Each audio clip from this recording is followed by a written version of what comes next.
പള്ളിയും എനിക്ക് വേദമുണ്ടോ? എനിക്ക് ക്ലാസ്സുകളാണല്ലോ, ഒത്തരാശികളാണല്ലോ,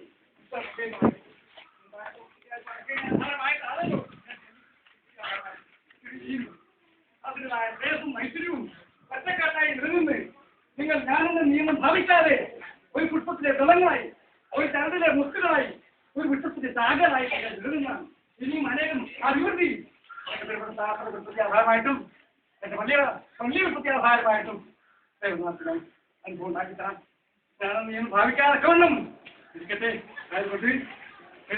കൊണ്ട് മങ്ങാടി ഫോട്ടോ അല്ലേ ഇരിക്കുന്നത് ഭാഗം വരുത്തും കോട്ടപ്പുറത്ത് പോയാൽ കന്യാശി എല്ലാവരും ശ്രീവായിക്കൊണ്ടോ അങ്ങാടി കോട്ടപ്പുറത്താണ് നിറവേറ്റല്ലോ. ഞാൻ ഉത്തരാശിക്കാണ് അന്ന് കഴിഞ്ഞത്. ഇന്നും ആശാസ്യങ്ങൾ അതിനോട് അടുത്ത ദുഃഖങ്ങളും സങ്കടവും വേർപാടുകളാണല്ലോ. രോഗങ്ങളെ കൊണ്ടും വ്യാധികളെ കൊണ്ടും അറിയിച്ചിരിക്കുന്ന അനുഭവം അല്ലേ. അതുകൊണ്ട് ശോചാരസ്യങ്ങൾ നന്മകളും തിന്മകളും വേർതിരിച്ച് ശത്രുവിനെ വിജയിക്കാൻ തക്കവണ്ണം നമ്മൾ ഒറ്റക്കെട്ടായി നിലനിന്ന് ശത്രുവിന്റെ മറ്റ കലക്കാൻ നിൽക്കണമായിരിക്കട്ടെ. ഇത്ര മുമ്പേതാണ് നമ്മൾ ഒരേ രാശിക്കാണല്ലോ. അതുകൊണ്ട് 12 രാശി വരച്ചു വെച്ച് വിളിച്ചു നോക്കുന്ന കാലത്ത് ഏടുകളോ ചീറുകളോ ഇല്ല. ഒരു പഴങ്കരത്തോട് വെച്ചിരിക്കുന്ന ആൾക്കാരാണ് എൻ്റെ പത്തും കുട്ടിയാളായിട്ട്. അതുകൊണ്ട് എന്റെ പരിദേവനെ നയിക്കുന്ന വഞ്ചാലിക്ക് വീട്ടിൽ കളയാതൊക്കെ വേണം എന്നും നിങ്ങൾ തണലായിട്ട് ഞങ്ങൾ ഒത്തരാശിക്കുന്നുണ്ടാവും. അത് വഴിയും അറച്ചി വരാതൊക്കെ വേണം എനിക്ക് കാലത്തോട് കാലം തിരിഞ്ഞ് ഇങ്ങനെ കൂടി കാണാൻ അനുഭവം തരാം. അതുകൊണ്ട് അറച്ചിയല്ല അഭിമാനിയാണ് നിങ്ങൾക്ക്. പ്രപഞ്ചം നിങ്ങളുടെ പേര് ലോകരി പേര് വഴി പല ആളല്ലോ ഇത്. അതെന്നും അഭിമാനമായി തന്നെ നിങ്ങൾക്ക് കരുതാം. ഇനിയും ഈ അഭിമാനം നിങ്ങൾക്ക് ലോകര് പറയാതൊക്കെ വരും. പ്രപഞ്ചാവസ്ഥിക്കൽ ഒരു നിമിത്തമാണല്ലോ ഇത്.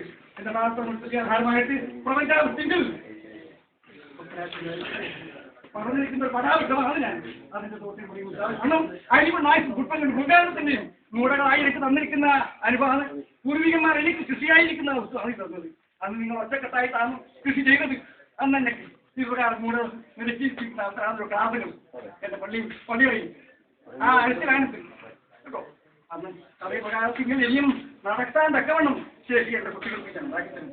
അതുകൊണ്ട് സുഖി അസർ പകരിവ് ഇഷ്ട എല്ലാം ശുദ്ധമായി തന്നെ ലഭിക്കുണ്ടല്ലോ. അത് ഒത്തരാശികളായിരിക്കട്ടെ. അറച്ചി വരുത്തില്ല അതാവ്.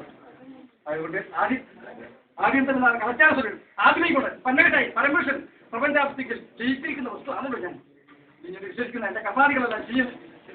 സമൃദ്ധത്തിൽ കൂടി കാണാൻ നിൽക്കണം, ഇടപെടുത്താം. അതുവരെയും അറച്ചി ഇല്ലാതൊക്കെ